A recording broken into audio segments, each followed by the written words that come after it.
Zonal Marquee, and today we have another video for you. And finally, Italian football has officially resumed and the Coppa Italia is back. Yes, two legendary teams, Juventus and Milan, played in Turin for a place in the final for Coppa Italia.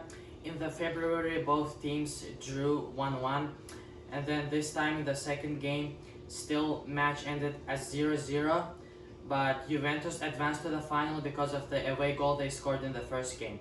Yeah, in the first leg, the score ended up 1-1 in San Siro, and Juventus scored a penalty at the end of the game. Yes, but this time Juventus pretty much dominated the game. They had 26 shots on goal. They showed some high energy, high pressing, and they had the 70% of the possession. And ironically, them passing with a penalty, they also had a penalty in the second leg, which Cristiano Ronaldo missed.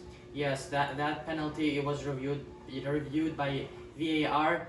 That was a penalty. Milan's player, that was a handball. But as Emin said, Ronaldo missed it. And then after a few minutes, Milan received a red card. Ante Rebic, he dangerously raised his foot and kicked the Juventus player. So that was a deserved red card. Yeah, but going back to Juventus, they showed some really high pressing football, which resulted in them fouling also a lot throughout the game, and they earned 3 yellow cards like that. Yeah, and Juventus didn't let the Milan have the ball. They didn't let them breathe. Juventus just outplayed Milan. Yeah, and with the high pressing, we saw Ronaldo doing a lot of running that game.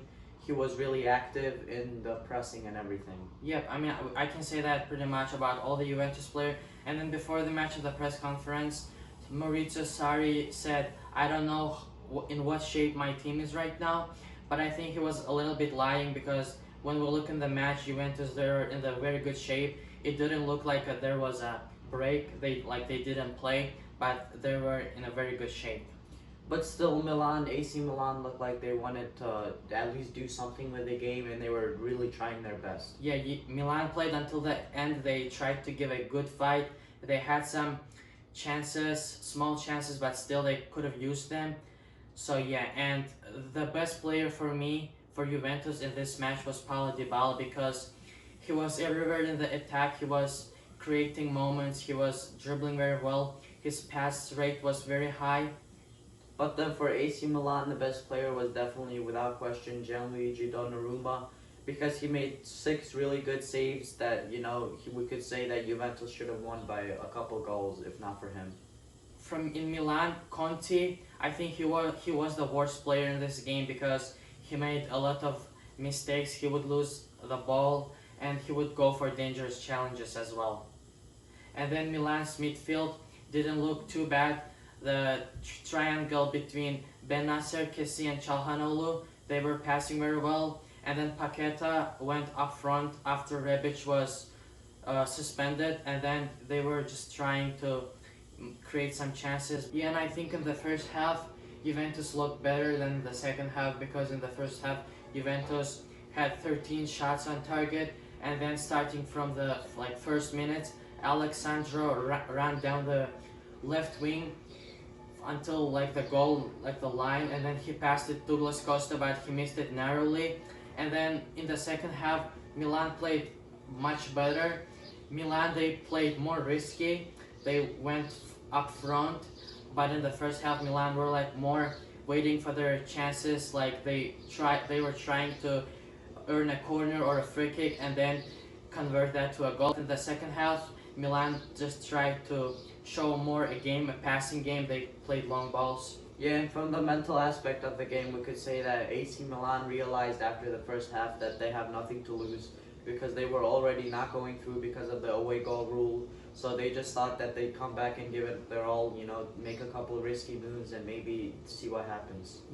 So yesterday, another game was played in Coppa Italia. It was semi-final between Napoli and Inter, two legendary teams as well. Yeah, the final score of that game was 1-1, but Napoli went through on aggregate score 2-1. Yeah, in the beginning minutes, Inter earned the corner kick, and then Eriksen scored it from the corner. We don't see that happen too often in football. Yeah, it was a really beautiful shot by Eriksen. Yeah, and Inter in this game, they dominated pretty much in this match, just like Juventus did against AC Milan. They had 62% of the possession. They had 19 shots and 9 of them went on target. But also they had 102 like dangerous attacks. They approached the Juventus goal 102 times. So they dominated. We can say that. Yeah, but not the Juventus goal, but the Napoli goal. Oh, okay, I'm sorry. And what else I wanted to say is Inter, they used their left and right wing a lot. They were focused on those sides the most. Where Kandreva was in the right wing, he had a lot of chances. He every time when he was in there, his decision was to shoot it in the goal. When he had an option to pass it to Lukaku or just cross it to Lautaro or Lukaku. Yeah, and we saw that Lukaku, he was trying his best, and maybe Inter deserved more from that game, and that could have possibly happened if Lukaku had more support from Lautaro Martinez, and if he would have done a better job doing, the attacking duty that he was given, and which resulted in him getting subbed out in the second half. Yeah, but of course we have to mention Napoli's beautiful goal. Ospina started it. He gave a beautiful pass to Lorenzo Insigne to the center of the field, and then Insigne just ran with the ball, and then that was a counter-attack. Then he passed it to Mertens, and then Mertens finished it very well. So Napoli were very patient. They were waiting for their chances, and they were just trying to break on the counter-attacks. Yeah, and just reminding that at the moment, Dries Mertens is still the top scorer in the history of Napoli, and we might not see that record being broken for a long time.